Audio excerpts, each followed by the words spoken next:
Gül ev 80 yolda. Kette. Üyümü bilmeyim. İşkalıp ofis mi, kondisionerler ne çaba ne olduğunu bilmedim lekin. Şimdi getip barayadır. Canım hastana yol boyu görüp kaldık. Bir emas, iki tanesi getip barayadır eken bunu. İtibaret eden bozak. Elbette yol patrol hizmeti xodimlari hamkorlig'ida. Birincisi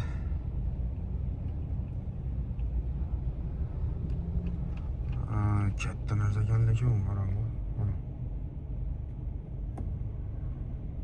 Ve elbette ikincisi 12 ay kanalına abone olup qo'yishni esdan chiqarmanglar. Xudo xolasa bize endi bu yoqina tez sizlere yangi ilacağız. Bozor narxlarini tez chiqarib boramiz.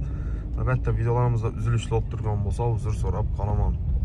Menimcha bir zavodmi, bir kichkina bir fabrikami, bir narsa bu, bir to'g'ri kelsa. Shunday narsa bu.